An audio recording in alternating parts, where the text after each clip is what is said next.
Hello दोस्तों। तो आज हम पढ़ने जा रहे हैं पाइटॉर्च को। आखिर पाइटॉर्च है क्या? पाइटॉर्च एक फ्रेमवर्क है जिससे हम लोग न्यूरल नेटवर्क को बना सकते हैं। अच्छा, ठीक है। हम लोग इसको बिल्कुल डिफरेंट तरीके से सोचने और सीखने वाले हैं। जैसे कि हम एक रोट लर्निंग नहीं करने वाले हैं और मैं आपको सिखाऊंगा कि आखिर कैसे सीखते भी कैसे हैं किसी चीज़ को। तो अगर हमको जानना है कि पाइटॉर्च क्या है तो just search on the Google PyTorch.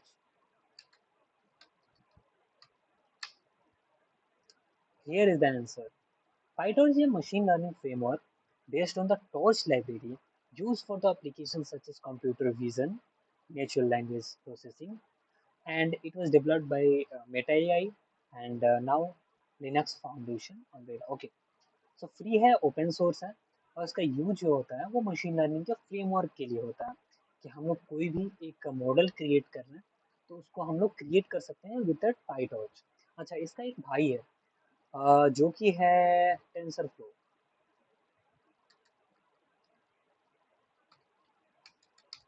आखिर टेंसरफ्लो क्या है इसको भी देख लेते हैं। तो TensorFlow is a free and open source software library for machine learning and artificial intelligence. Okay, तो ये भी बहुत सिमिलर टाइप का है। दोनों के बीच में हम अंतर समझेंगे वक्त के साथ। अभी हम फोकस करते हैं कि आखिर पाइटॉर्च क्या है और इसको सीखना कैसे है। सबसे पहले तो डीप लर्निंग। आखिर डीप लर्निंग क्या है? तो डीप लर्निंग समझते हैं कि डाटा को हम लोग क्या करते हैं कि उसको नंबर्स में कन्वर्ट करते हैं और उसमें पैटर्न फाइंड आउट करते हैं।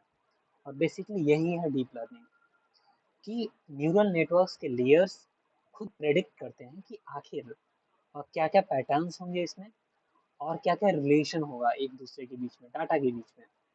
और ये काम कंप्यूटर करता है। ठीक है।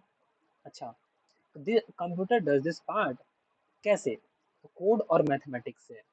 और हम लोग उसके लिए हम लोग क्या करते हैं, कोड लिख देते हैं, ठीक है, ताकि कंप्यूटर वो काम कर पाए। ठीक है। तो मशीन लर्निंग और डीप लर्निंग में क्या अंतर है? पहली बात, डीप लर्निंग एक सबसेट है मशीन लर्निंग का और मशीन लर्निंग एक सबसेट है आर्टिफिशियल इंटेलिजेंस का। ऊपर ऊपर से बात यही है कि आर्टिफिशियल इंटेलिजेंस बहुत बड़ा है क्योंकि एक इंटेलिजेंस को बिल्ड करना artificially is really tough task. और उसके ही सब पार्ट्स में से आता है मशीन लर्निंग और उसका सब पार्ट है डीप लर्निंग। ठीक है। अब देखते हैं आखिर ट्रेडिशनल प्रोग्रामिंग में क्या होता था। ट्रेडिशनल प्रोग्रामिंग में हम लोग इनपुट देते थे, फिर कुछ रूल्स देते थे और हमको आउटपुट मिलता था। लेकिन हम हमने मशीन लर्निंग का यूज़ किया। हमने क्या किया, इनपुट दिया, आउटपुट दिया और उसने रूल्स फिगर आउट कर लिए। अच्छा, आप सोच रहे हो कि ये क्या बकवास है, मतलब हमको रूल्स फिगर आउट करनी ही क्यों है? तो आगे बताता हूँ क्या। Why use machine learning और deep learning? So good reason है कि क्यों नहीं, बट एक बेटर रीज़न क्या है कि बहुत सारे कॉम्प्लेक्स चीज़ें होंगी जहाँ पे आपको इनपुट दिख रहा होगा, आउटपुट दिख रहा होगा, लेकिन आपको उसके रूल्स के बारे में पता नहीं होगा और उस रूल्स को हमेशा फाइंड आउट करना आसान नहीं होगा। जैसे इस केस में हम लोग इस रूल को प्रेडिक्ट कर सकते हैं, लेकिन जब चीज़ें कॉम्प्लेक्सिटी की तरफ बढ़ती हैं तो रूल्स को फिगर आउट करना बहुत मुश्किल हो जाता है और उस समय हम लोग यूज़ करते हैं मशीन लर्निंग और डीप लर्निंग का। ओके, सो आगे चलते हैं। अच्छा, मशीन लर्निंग गुड क्यों है? अगर प्रॉब्लम एक बहुत ज़्यादा रूल्स है किसी चीज़ में तो उसको फाइंड आउट कर सकता है। अगर इन्वायरमेंट चेंज हो रहा है तो वो अडेप्ट कर सकता है, लर्न कर सकता है न्यू सिनेरियोज के अनुसार। एक रूल बेस्ड सिस्टम जो है वो बहुत कंक्रीट होता है, मतलब वो किसी फिक्स्ड मशीन पे वर्क करेगा, फिक्स्ड इन्वायरमेंट पे वर्क करेगा। अगर अ, ऐसा एग्जांपल लेते हैं कि अगर चिकन बनाना है, अगर पानी कम हो रूल बेस्ड सिस्टम के लिए, तो पानी अगर कम हुआ तो वो क्या करेगा कि इधर कर देगा। लेकिन डीप लर्निंग क्या करेगा, वो चीज़ों को फिर सीख लेगा उसी सिनेरियो पे और शायद थोड़ा कम पानी डालेगा या फिर डिमांड करेगा something like that, it will figure it out something. उसके बाद discovering insights with large collection of data. Okay, so ये बहुत बड़े डाटा को रिजॉल्व कर सकता है। हमारे पास बहुत सारा डाटा है, बहुत ज़्यादा। लेकिन एक पर्सन बैठकर उस डाटा पे दिमाग नहीं लगा सकता है। आप सोचिए, अगर आपके पास 4-5 कॉलम्स हैं तो फिर ठीक है बात है। लेकिन लेट्स सी 80 100 कॉलम्स हैं और बहुत सारे रोज़ हैं। तो फिर उसमें आप रूल्स को फाइंड आउट करना, डिपेंडेबिलिटी की कौन सा फीचर किस पे डिपेंड करता है, ये फाइंड आउट करना बहुत मुश्किल हो जाता है। लेकिन आप समझते हैं कि आखिर डीप लर्निंग किस चीज़ के लिए अच्छा नहीं है। जैसे अगर आपको बहुत ज़्यादा एक्सप्लेनेबिलिटी चाहिए, तो वो थोड़ा-सा अनप्रेडिक्टेबल होगा, ठीक है? और मशीन लर्निंग खुद ही सीखता है, उसकी उसकी अपनी लैंग्वेज है एक तरीके से, वो अपना दिमाग अलग तरीके से लगाता है। अच्छा, फिर जब ट्रेडिशनल अप्रोच जब बेटर हो, तो कभी-कभी सिंपलिस्टिक चीज़ें ज़्यादा बेहतर होती हैं, कॉम्प्लेक्स चीज़ों के बेहतर। सिंपल बात है, कॉम्प्लेक्स चीज़ें ज़रूरी नहीं कि हमेशा एफिशिएंट हो। कभी-कभी ट्रेडिशनल अप्रोच बहुत ईज़िली एग्ज़ीक्यूट हो जाता है। अच्छा, क्या है डीप लर्निंग में कि यहाँ पे हमेशा कुछ ना कुछ एरर होता ही होता है, हमेशा। सो एरर तो होगा, अब जहाँ पे एरर अनएक्सेप्टेबल है, वहाँ पे आपको मशीन लर्निंग या डीप लर्निंग का यूज़ नहीं करना है। When you don't have a much data, okay. So अगर हमारे पास कुछ लिमिटेड डाटा है, फिर तो हम लोग रूल बेस्ड सिस्टम से वर्क कर सकते हैं। ऑल्दो हम लोग उसमें मशीन लर्निंग लगाकर बहुत अच्छा यूज कर सकते हैं उसपे, पर ठीक है। उसका देखते हैं machine learning versus deep learning. अच्छा, उससे उससे पहले समझने से पहले हम समझते हैं कि स्ट्रक्चर डाटा क्या होता है और अनस्ट्रक्चर्ड डाटा क्या होता है। सो स्ट्रक्चर डाटा जो है, जैसे मेरे पास एक्सेल सीट है या फिर कैगल से आप कोई डाटा सीट डाउनलोड करते हैं बहुत सुंदर सा, वो एक स्ट्रक्चर डाटा है। अच्छा, अनस्ट्रक्चर्ड डाटा क्या है? अनस्ट्रक्चर्ड डाटा क्या है? जो कि बस रैंडमली है वेब पे। जैसे कि यहाँ पे एग्जांपल दिया हुआ है कि विकिपीडिया पे बहुत सारा डाटा है, या फिर ये ट्विटर पे, ये जो कि एक्स पे बहुत सारा डाटा है। तो इसके लिए, इन दोनों के लिए डिफरेंट डिफरेंट अप्रोचेज हैं।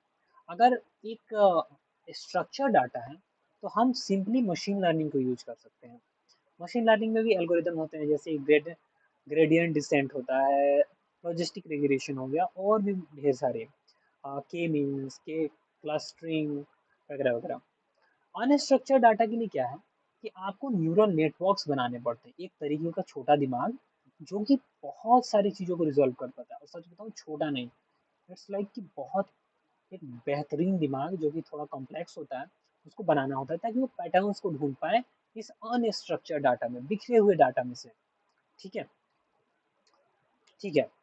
तो जैसे मशीन लर्निंग में है random forest, gradient boosted models, naive Bayes, और उसके बाद नियरेस्ट नेबर सपोर्ट, एसवीएम, और बहुत सारे।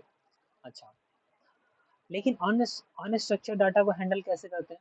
न्यूरल नेटवर्क्स के थ्रू, सीएनएन है, आरएनएन है, ट्रांसफॉर्मर है, और भी चीजें हैं। और पाइटॉर्च जो है, वो अनस्ट्रक्चर्ड डाटा पे वर्क करता है। ओके, सो आप समझते हैं कि आखिर न्यूरल नेटवर्क्स होते क्या हैं। तो दोस्तों, आपने 10th में पढ़ा होगा न्यूरॉन्स के बारे में, जो दिमाग में होता है, उसके ही यूनिट्स से मिलकर हमारा ब्रेन बना है। जैसे एक न्यूरॉन जो है, वो फायर करता है इंफॉर्मेशन को, and then connected to the brain. So वो हर जगह इंफॉर्मेशन को स्प्रेड आउट करता है। तो something like this neural network भी है। न्यूरल नेटवर्क एक क्या करता है कि वो किसी डाटा को लेता है, फिर उसको नंबर्स में चेंज करता है। दोस्तों, मशीन को नंबर समझ में आता है, उसको वर्ड्स नहीं समझ में आता है, ये नहीं समझ में आता है, उसको ये समझ में आता है।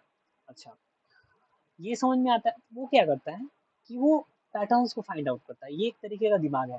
ये क्या करता है, पैटर्न को फाइंड आउट करता है, उसके बाद वो एक आउटपुट निकालता है।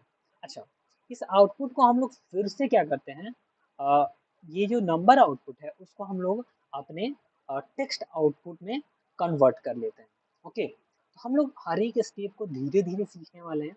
आई नो बहुत सारे सवाल होंगे कि इनपुट को नंबर डाटा में कैसे कन्वर्ट करना है, फिर नंबर डाटा को फिर आउटपुट में, एक्चुअल आउटपुट में कैसे कन्वर्ट करना है। तो we will learn these all things throughout the process. So let's go. So anatomy को समझते हैं कि न्यूरल नेटवर्क की एनाटॉमी क्या है. फर्स्ट, इनपुट लेयर और last is output layer. Okay, तो एक इनपुट लेयर होगा, एक आउटपुट लेयर होगा, लेकिन in between their will be hidden layers. यहाँ पे बहुत सारे हिडन लेयर्स होंगे जहाँ पे कुछ ना कुछ वर्क हो रहा होगा. ये बहुत सिंपलिस्टिक वे में समझिए कि एक इनपुट जा रहा है, फिर प्रोसेसिंग हो रहा है और फिर आउटपुट आ रहा है. That's it. फिर समझते हैं कि आखिर लर्निंग कितने प्रकार की होती है. मतलब कि कंप्यूटर को अगर आपको सिखाना है, नेट एक न्यूरल नेटवर्क को आपको सिखाना है, वो किस किस तरीके से सीखता है. तो मेनली हम लोग दो टाइप के चीज़ों पे बात करने वाले हैं, सुपरवाइज्ड और अनसुपरवाइज्ड या सेल्फ सुपरवाइज्ड. ओके, ट्रांसफर की बात हम लोग आगे करेंगे. सुपरवाइज्ड लर्निंग क्या है कि जब आपके पास डाटा हो और उस पर लेबल लगा हो कि हाँ, ये कैट है तो ये कैट है, ये कैट का पिक्चर है तो ये कैट लिखा हुआ है उस पर, फिर डॉग्स की पिक्चर है तो डॉग्स है. उस तरह से क्या होता है कि सीखता है कंप्यूटर कि कुछ डाटा हमने डॉग्स का दे दिया, कि ये डॉग्स हैं, और उसके बाद एक फिर से डिफरेंट डॉग का पिक्चर देकर बोला कि हाँ बताओ ये क्या है, तो वो डेफिनेटली बताएगा कि डॉग है. अनसुपरवाइज्ड में क्या होता है कि हमें लेबल्स नहीं देना होता है, हमें रैंडमली कुछ डाटा देना होता है और वो खुद ही पैटर्न्स को फाइंड आउट करता है. और ये भी बहुत अमेजिंग चीज़ है दोस्तों. सुपरवाइज्ड लर्निंग हमारे दिमाग की तरह वर्क करता है और इस पे बहुत ज़्यादा वर्क हो चुका है. ऑल्दो अनसुपरवाइज्ड पे भी वर्क चल रहे हैं अभी, क्योंकि बहुत बेहतरीन फाइंडिंग्स आते हैं हम लोग के रैंडम डाटा में से भी. So next. Okay, so deep learning को एक्चुअली यूज कहाँ किया जाता है, तो देखते हैं. डीप लर्निंग का यूज़ हम लोग एआई रिकमेंडेड सिस्टम्स के लिए करते हैं, जहाँ पे वो आपकी पैटर्न्स को फाइंड आउट करता है. जस्ट थिंक, आप बहुत सारे वीडियोस देखते हैं, शॉर्ट्स देखते हैं, तो वो आपकी ही पैटर्न्स को फाइंड आउट करता है कि आपको किस चीज़ में इंटरेस्ट है, और वो फिर उस तरह के वीडियोस को रिकमेंड करता है. अच्छा, दूसरा दूसरा है स्पीच रिकॉग्निशन. स्पीच को रिकॉग्नाइज करके वो फिर आपको बताता है कि इंग्लिश में लिख के बताएगा कि yes this is the thing. या फिर आपने गूगल से कभी बात किया हो तो वो भी आपको स्पीच रिकॉग्निशन जो है वो एक डीप लर्निंग का ही यूज केस है. फिर कंप्यूटर विजन जो है, तो एनएलपी हो गया, स्पीच रिकॉग्निशन हो गया, रिकमेंडेड सिस्टम्स हो गए, ये सारे के सारे यूज केसेस हैं जो कि बहुत बड़े लेवल पे यूज हो रहे हैं. आज चैट जीपीटी भी जो है वो डीप लर्निंग पे ही वर्क कर रहा है, जो कि ट्रांसफॉर्मर मॉडल पर बेस्ड है. ट्रांसफॉर्मर का नाम आपने देखा होगा पिछले स्लाइड्स में. तो हम लोग इन सब के बारे में धीरे धीरे जानेंगे. Okay, so now this was the basics of PyTorch. I hope आप सभी को बेहतरीन लगा हो. एंड धन्यवाद. मिलते हैं अगले वीडियो में. तब तक प्रैक्टिस करते रहिए, चीज़ों को एक्सप्लोर करते रहिए. आखिर पाइटॉर्च क्या है, पाइटॉर्च को किस लैंग्वेज में लिखा गया है. This will be the question for you कि पाइथन को सॉरी पाइटॉर्च को किस लैंग्वेज में लिखा गया है. आप कमेंट्स में लिखकर जरूर बताइए. हम लोग मिलते हैं अगली वीडियो में. धन्यवाद.